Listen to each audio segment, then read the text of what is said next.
أعزائي المشاهدين، أهلا وسهلا بكم من جديد مع برنامجكم الأسبوعي برنامج إماراتي. كما عودناكم في كل أسبوع نستضيف لكم خيرة من دولة الإمارات. قصة رجال أتتنا إلى الدولة منذ 22 عاما. Madam, good afternoon. We are so lucky to be here with you in your company. Our team said you welcome in our program. Thank you. And we would like to know about yourself. Who's Ellen when she came to this country at the first time and what she's doing at this moment?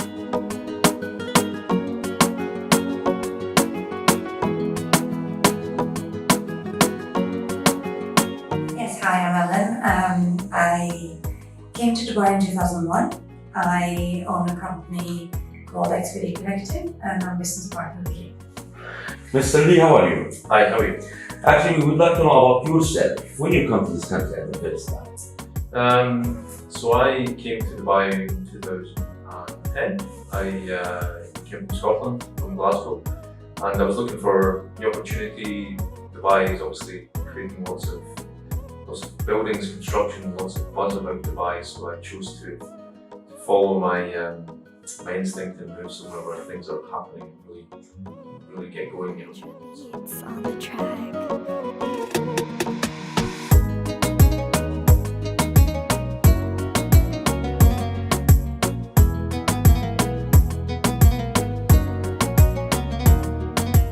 How was your first day in this country? Oh wow, quite overwhelming. I remember there were two hotels. There was the Fairmont Hotel and Everest Towers, and I visited both. And I went to search for a job in a furniture shop called Bali Eye in Defense Roundabout. So I remember the day very specifically. I did get the job. And Mr. Lee, 2010, when you come here, it was after the crisis in the war. Yes. It was gambling or someone advised you to come here? It was slightly risky. I remember my sister was speaking to me the day before I flew to Dubai. She goes, "The job offer you have, is it a real company?" And my heart sank at that moment. I was like, wow. So I had this anxiety. Obviously never really been to Dubai before this. I land 2010 and then somebody picks me up I've never seen before at 3 in the morning. So I remember getting in this random person. I'm driving down Cheapside Road, and I'm like, I have no idea where I'm going. And it's thankfully everything worked out. Everything was good, and then I stayed in Marina the first month I was here. But yeah, I look back on it. It's a funny story because it was just this anxiety I had because moving to a new country is not easy. And but yeah, it's worked out fine. That means it was fair enough for you 5 years to start your own company? People, sorry. 5 years fair enough for you to start your company here? I worked around the clock. I put in everything I had.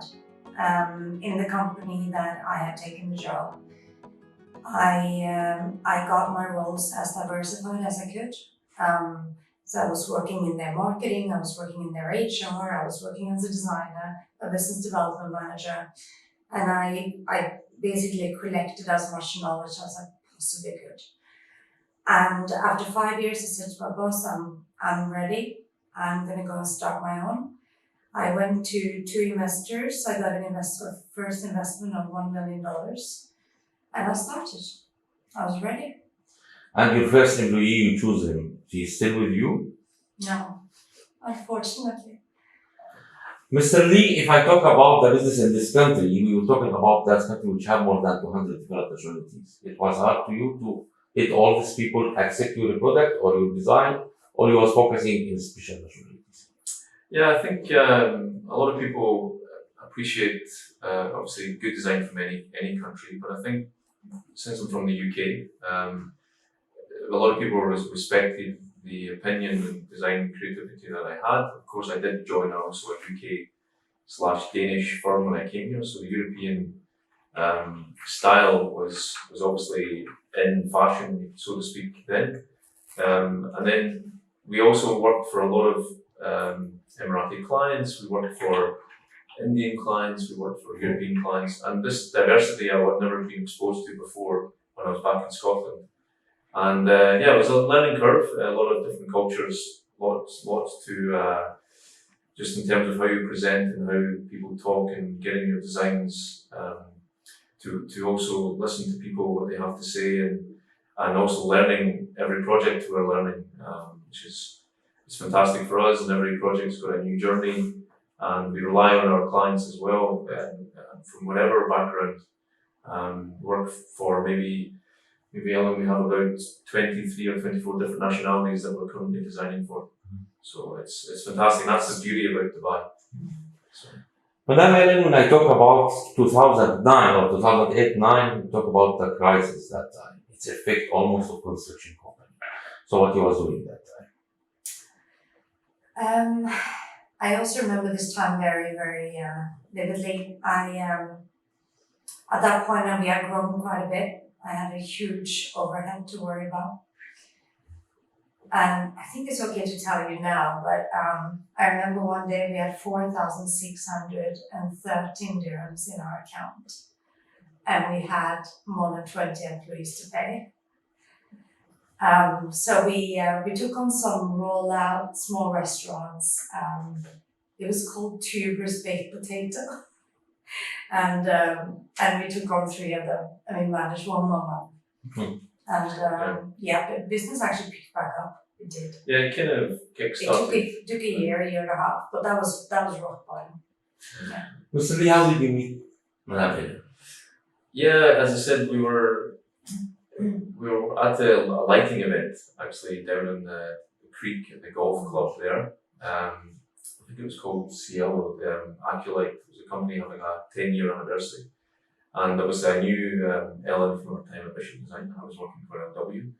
And we were basically chatting about, I was maybe close to saying to her I might be leaving and I want to start my own company and things like that. And then Ellen, at that timing of her overall career as well, was saying actually, maybe we could work together at that moment, Ellen, yeah.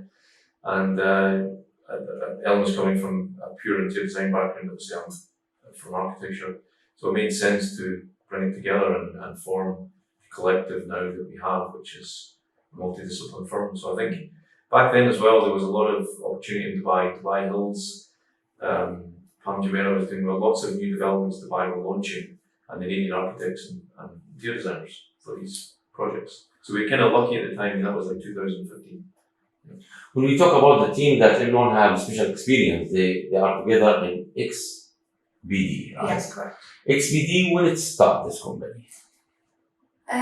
So the license was formed in 2014, end of 2014. So at that point, I had just left Bishop Design, and I knew I wanted and I needed to start again. So I took this office here, and it was a small space. It was 1,000 square feet. But yeah, I had 2 interns with me and 2 computers and 1 3D artist and 1 AutoCAD artist, so 2 production. And I thought to myself, you know what, I'm gonna have a few projects a year, maybe 1 or 2. I'm just gonna take it easy. You know, I don't have to be an entrepreneur. I don't have to be this ambitious. That didn't happen. And then I met him in 2015, 2016. And the offices next door became available, which was really lucky. So we set up another company, which then did architecture as well as engineering. And a year ago we then met Mark, that set up specialized commercial. So that's kind of the story of the brand. Your first project for you, together, 3 guys, so it's what? Actually, it was probably the first project, well, if you go back to 2015, it was a villa project in Dubai Hills, which was probably the first one we did together. And then as years gone by, we've grown that residential arm of the company to then gain larger developments, master planning, towers, doing buildings in Dubai Hills. Hotels, yeah. Then we started getting projects internationally as well. So we're doing projects in Europe and in India and Bangladesh, things like that. Monte Carlo. Yeah. And in the last 2 years in particular, we've saw like even Dubai Design District where our office is, it's grown. It's a real hub of activity, community, doing designs here every year. And for us, this is only location. We should that we want to be in, because in Dubai you can walk around and go to different showrooms, come to our office, and our clients love coming here.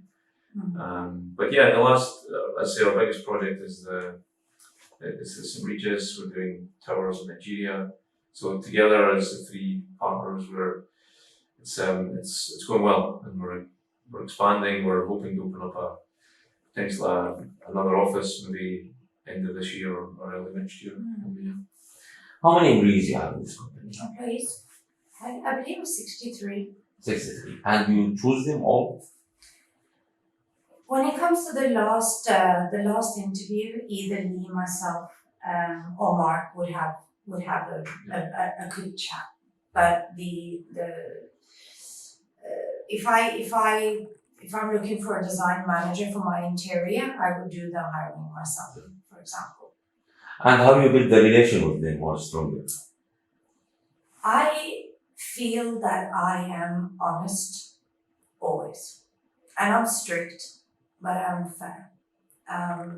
When it comes to design, some people have the gift naturally, and some people are struggling a little bit. So I feel like that's my turn to the nurture.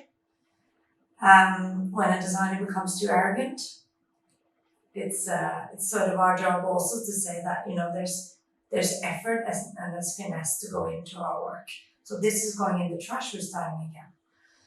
Basically, when I talk about the design and I talk about this country, we would like to talk about the materials that we choose. Yes. So we know about the sources, prices, quality, finishing, most importantly. Yes. Let's talk about three parts: materials and finishing. Yeah, materials. So we do a lot of facade design for buildings, of course, and some of the interesting products we're finding now is the building integrated photovoltaics. So we have villas now, for example, in EMARATI, which are completely solar powered. Use a black glass cladding. We're using innovative technologies now. We're recycling all of properties' water. Other materials, we also have to be aware of the climate here in the Gulf region. We have to use materials which are durable, going to last outside. We can't use marble, for example, externally.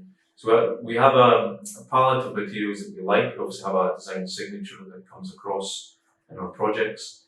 But obviously every project's unique. Every project we try and, as I say, use some of the newest materials that we're aware of. Yeah.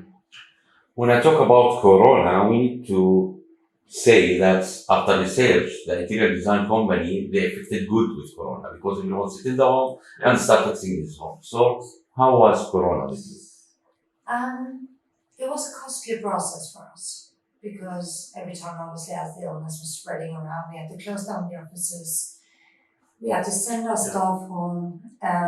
It was difficult because we work with heavy files. So it's not an easy job to sort of transport out of your studio. But yes, people started using their homes here in Dubai.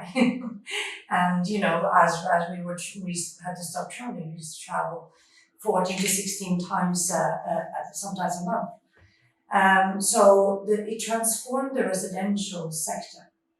People started to understand the value of a family kitchen, started to understand that, you know, I need a large home office, started actually investing in building plots and building from land to create their own homes exactly the way they wanted them.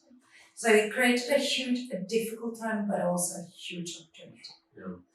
If we go back for 5 years back, so we will start listening about innovation or start listening about green sustainability. So, and now we are focusing all for sustainability. Do you have any complete project with green? Yes. As I say, we always have we use a lot of solar powered products in pretty much all our projects. As I said, that particular, we call it the solar house in EMARATI. As I say, that really does really push the boundaries of what's possible in Dubai in terms of residential design. As I said, it's 4,000 square meters. It recycles all its water. It's double insulated, it's triple silver coated glass from Switzerland, actually. And as I say, the biggest thing is DIWA, the amount of electricity and water. So in Dubai, when you use solar energy, you put it back to the grid. Sure. And this particular project that it's just finished last month, Clients super happy with it, and we're hoping now we'll start to get the data from DIWA in about 5 or 6 months' time, and we're hoping that it'll be carbon neutral, like it'll be zero DIWA energy. And for the return electricity, also have a project there? Yes, so the idea is that the energy that it produces from the sun, from the solar, is put back to the grid, and then the DIWA will then offset the client's bill, and hopefully the bill will be zero. That's the end goal. But I think that's the future, the way Dubai will come. Obviously, they built the big solar park here, and I think it's most clients now coming, new clients now, are wanting this kind of technology in their homes. MEP, when I talk about MEP, so we will talk about main contractor, subcontractor, consultant, so many parts with you in the site. So how you can improve yourself and make your project done on the time that you have? Yeah, I mean, any construction site has got many moving parts. It's got maybe one main contractor, maybe another 10 different subcontractors. So our main role is trying to help the organisation. We deal with the main contractor mostly, but of course it's the design package that we deliver has to be obviously up to a certain level that there should be no problems on site if the design is good enough and the contractor follows the design that's been done. So we normally go to site once or twice a week. Our team's very technical. We go and review the materials, the mock-ups. We look at things that are they matching what the design has been done by our team here. And generally, it's been a smooth process. Every project that says has a journey, but we have a very good experience. There's very good contractors here in Dubai, and this is getting better every year. People are getting more experience and more experience. So I think it's the future is bright for sure, and the quality will only get better. So I think it's also about appointing the right companies for the right scope of work on site. So you have specialty stone manufacturers that are actually better at laying the stone than possibly a main contractor, save money as well. So yeah, that's part of that. Start a project from scratch is easy maybe, but start a project that's already done, you want to renew it, it's so hard. Let's talk about this part. So yeah, the biggest area for us in terms of renovation projects is Palm Jumeirah. So Palm Jumeirah, a lot of villas were built 2003, 2004. We're now seeing Palm is requiring a lot of renovation. A lot of these villas are old, the air conditioning maybe needs fully replaced. So when clients are buying the properties for a lot of money, they're expecting luxury. So what is happening is a lot of people are major renovations. We take it back to skeleton, we extend, we're building second floors, and those properties are becoming amazing. They're on the beach. So the Palm is very iconic in terms of its location, its shape. People want to live next to the sea. So we have maybe 15 projects on the Palm at the minute. And renovation is challenging, yes, but also very rewarding. We can do these projects quicker than a new build. So we also do the full architecture and interior, which allows us to control the design process faster. So yeah, Palm Jumeirah for us, we love it, and that's where most of our renovation projects are. If someone wants to come here and he just wants to take a quick look for the awards that around, he needs around 1 hour. So what is your first award in this country? The first award I got in this country was in 2008. And it was in the Fairmont Ballroom. And I remember they had to put a curtain down to split the ballroom into two because there were only like 3 or 4 tables. And those were all the people that were in our industry at that time. So head count of 30 people. And we won for best restaurant. Yeah, and it was Chin Chin in the Fairmont. It's hard to be number one, but the hardest to stay on the same level. This word is from His Highness Sheikh Mohammed, that mentioned it in his book. So how we can be always in the top and never go and step back in our business life? I think the way we have our company here, we always look to be modest. We collaborate with many other different consultants as well. In terms of we work with engineer firms, for example, and we're always learning. I think that's the key. Never to be to close your mind to learning new things, working with other people's opinions, be considerate. So I think to stay in the top 5 or be number 1, I think someone has to be humble and be accommodating to others and be understanding. So I think all these different cultures together in Dubai, I think that's very necessary if you want to be the best. So When you have time for yourself, very real. The lucky thing with us is we get to do what we love. I'm also a mother, he's a father, so we don't get too much time of our own. But I would say we use our time in our lives very well in the position we're in. because the Middle East area, so nobody believe, or not nobody, so almost the people not believe that the woman she can be in the business and in the home. So what we will say for all the housewife over the world to go through the business. To be practical, time management, prioritize, be the best you can be always, and everything else will fall into place. Finally, for this country that give us this opportunity, peace and secularism, what you will say under XBD for the leaders? I would really say, really like to give a great thanks. The opportunities in this country are amazing, probably unlike any other place in the world, especially right now with what's happening in the world. And here it's very safe. Me and my wife and my child, we choose to be here because of its safety, its opportunities. Business is constantly growing. There's new developments happening. There's new islands being built by Dubai. It's a fast-moving city, and we're really, really thankful to be here, to still be here. And let's say we've been here, me personally, I say 12 years, but I'll be here a lot longer. Hopefully, it's going to continue that way. I'd like to be another 12 years. From my side, I will say thank you for spending your time with our team and welcome again all of them. Thank you so much. Thank you so much. في كل إمارة تروح تسندك عقل وروح بر ومدن وجبال حاجة ترد